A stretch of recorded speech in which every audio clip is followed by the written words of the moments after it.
And so what He doesn't know the rest of the company. What brought you out to California and sort of transition to that? Yeah, I mean, once in a while you have to, I think you have to go to the Mecca. And what was interesting was in, the phase of, we look at the sort of consumer technology business today and we say, everyone's in San Francisco. But was actually kind of funny that when we moved to San Francisco in, I think, 2005-ish, there was not very many people doing consumer technology. And people were still sort of warming up to this idea of what, the power of social networking, the power of the web.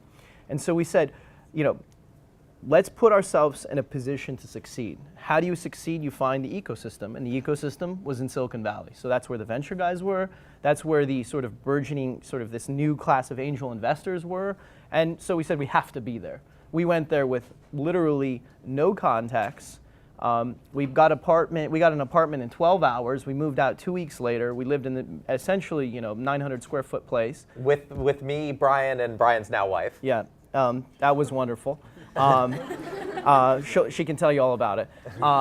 And we got to work. And I think that what we did, what I think was the most interesting, is we didn't ask for permission, but we decided that if we were going to do this, we were going to do it our way, and we were going to work as hard as possible. And we inevitably got incredibly lucky as well, but it was a very interesting time. And I think the other thing that I learned about our sort of migration to the Mecca, which is San Francisco, it was incredible to be around an emerging class of entrepreneurs that were all coming up together. We got to see prototypes of YouTube. Our friends have started, multiple friends have started billion-dollar enterprises.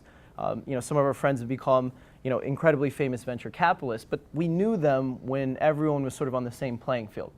And I think it's really important to understand that those relationships that you make from your, from the day you turned 22 or the day you graduate from school to the time you're 30 are incredibly important, because these are the people that inevitably, enter positions that, sort of this keiretsu where everyone helps each other. Yeah, and I'm going to add to that and say, I think everyone helped each other, and I think just that culture of, giving because you're part of that community. But the second thing is now we live down here, and you'll see why a little bit later, but we go up there, and still, I reintroduce myself to people who we only met once or twice, and they say, yeah, you're the guys who ask all the questions all the time. I think we got a reputation just asking people even the dumbest questions, no matter what, like, how does this work? How does that work? Yeah. And that's I think it mattered. And I think the interesting thing is Dan and I prided ourselves on doing everything ourselves. I mean, from we think of it as the stack. It's a term for just everything, sort of a linear stack of all the things you need to do. From the bottom ideation phase all the way to the distribution phase, marketing, raising capital in the middle, UI, UX, mobile. I mean, we pride ourselves on being able to do every single piece of the stack. And the reason why is, if we're not doing it, someone else is doing it, and we're not sure what that quality is. And so we spent. I would say in those early days, right? It's you learn how to do it, which is before you hire someone. Later on, when you get big enough, hopefully you're in a position to hire someone or get someone else. It's if you in those have done the job for a bit to know, wow, what's really hard? Who am I going to be impressed with as an expert? So they walk in and they say, I know how to do X, Y, and Z. You can quiz them. You can quickly say, oh, you can do this much better. So eventually as a company grows, it becomes specialized, and hopefully the person you hire is 10 times better than you.